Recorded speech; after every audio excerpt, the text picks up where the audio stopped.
We're going to examine the work of the television writer and producer Rod Serling on this worth-watching episode of the Sci Fi Show.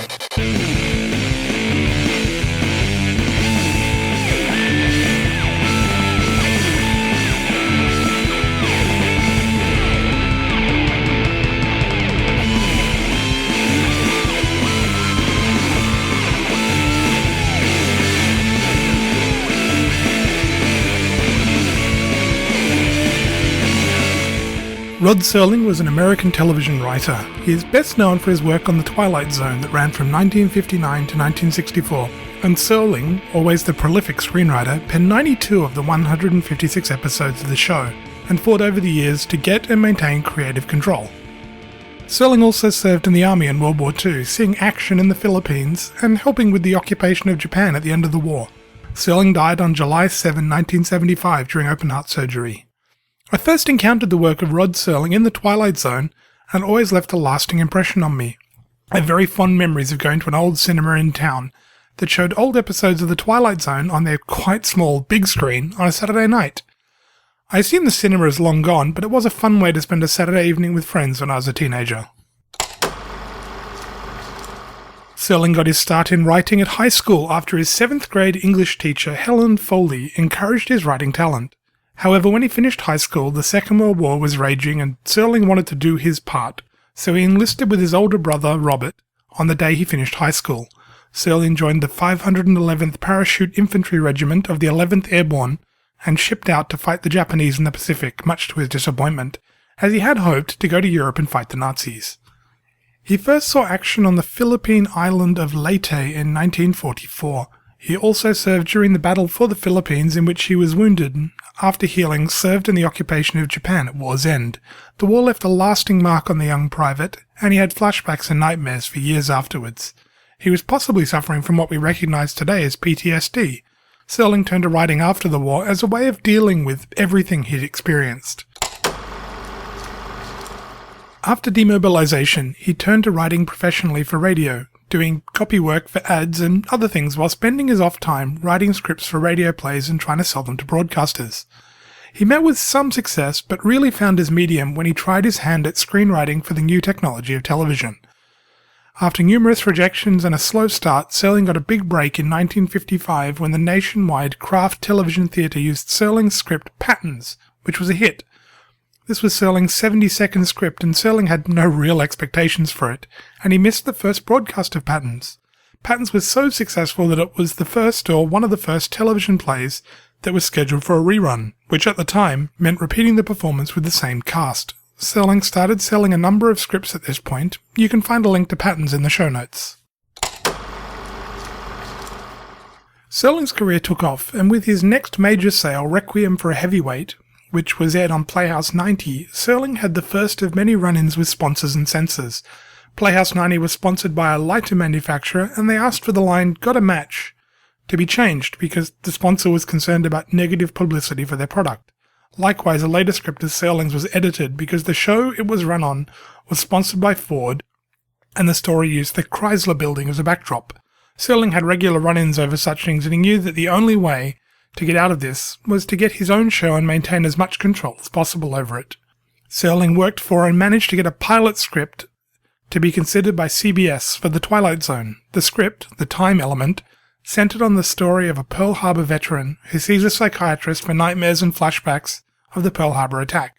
The twist ending, something Serling was a fan of and used to good effect, was that the person having the vivid dream was actually the psychiatrist, and the veteran had perished in the original Pearl Harbor attack. The Time Element ended up airing on Westinghouse Desilu Theatre, but it was so well received and so popular that CBS okayed the Twilight Zone, and the first episode aired on October 2nd, 1959. The Twilight Zone ran for 5 seasons, and as earlier episodes of the Sci Fi Show would suggest, they often touched on interesting ideas and some deep philosophical themes. I'll certainly be touching on more of these as the show goes forward. Serling's experience in World War II were often drawn on to illustrate themes of life and death, and the often random nature of such things. More than a few of the episodes were set during World War II. Like Gene Roddenberry's Star Trek, the Twilight Zone often used its fantasy and science fiction setting to deal with issues that would be difficult to address and get past censors and sponsors in a more contemporary setting. Serling did use the Twilight Zone as a vehicle for his anti-war views and his liberal views on race relations. After the Twilight Zone was cancelled, Rod Serling's next big show was Night's Gallery. A show similar to the Twilight Zone, it aimed for a more gothic horror feel than Twilight Zone and consisted of 3 short stories introduced by Serling playing the part of gallery curator as he displayed paintings to illustrate each story. Night's Gallery ran for 3 seasons from 1969 to 1973. Along with television, Serling also wrote, taught and lectured to keep his calendar full. It's difficult to estimate Serling's legacy and impact on modern culture. The distinctive Twilight Zone theme is instantly recognizable as a signal of something strange is about to happen. The comic tributes paid to the Twilight Zone by The Simpsons in their Treehouse of Horror episodes and by Futurama in their Scary Door vignettes also show the depth of the legacy left to us by Serling's work. The Twilight Zone was also revived twice, first in the mid-80s and for a second time at the turn of the century, with some remakes of original episodes and with all new material. Both of the remakes are worthwhile continuations of the legacy of the original and worth checking out, although the original still has a charm that's hard to beat. There are so many great Twilight Zone episodes that I thought I'd touch on a few of my favourites, although the list is hardly exhaustive. One of the episodes that I always found interesting was The Purple Testament from Season 1. It's set in the Pacific during World War II and concentrates on the character of Lieutenant Fitzgerald, a man who knows who's going to die based on a purple light that appears on their face. What I liked about the episode was some of the questions it raised. There's a general comment on the futility and waste of war early in the episode, this being a common theme that Serling liked to touch upon. But also it shows the struggle of Fitzgerald as he tries to convince those around him that he isn't crazy. How would you convince someone that you had an ability like this, especially given the price of experimentation? More importantly, how would you cope going into battle knowing that some of the men around you are going to die no matter what you do? This is true potentially of any soldier and something they need to deal with in battle. But the certainty aspect of it, the knowledge of who will and won't make it back, would be difficult to deal with. Perhaps it came as a relief for Lieutenant Fitzgerald to see his own face glowing purple as he boards the jeep at the end of the episode. Another great episode, set during the Cold War, also from Season 1, is The Monsters Are Due on Maple Street. It's a fascinating episode that points to the real problem with man and the idea that we are our own worst enemies. That so little would send us into a panic and have us turn on each other.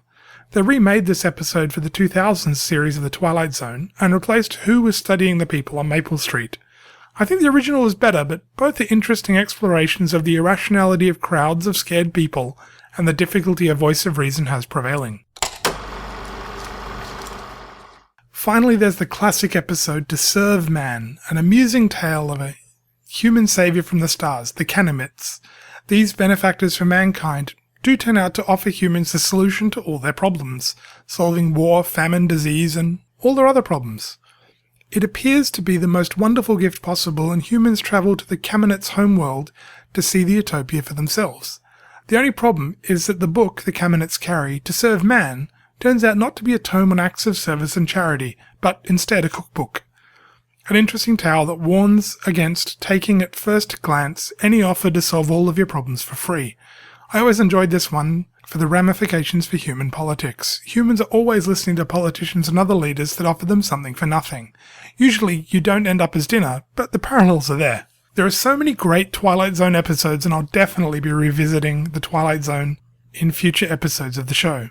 If you've never watched much or any of the Twilight Zone, I highly recommend picking up the box sets and giving them a watch. They're entertaining and they do make you think. I hope you found this short overview of the life and work of Rod Serling interesting and informative, and I hope you'll enjoy his work as much as I have.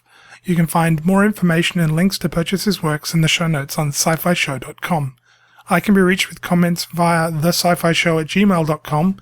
You can leave comments in the show notes at scifishow.com, and you can also leave comments on our Facebook page, facebook.com/scifishow. You can also follow the show via Sci-Fi Show on Twitter, and if there's a topic you would like me to look into, please don't hesitate to ask, and it's Phi with a PH. Let me know what you think.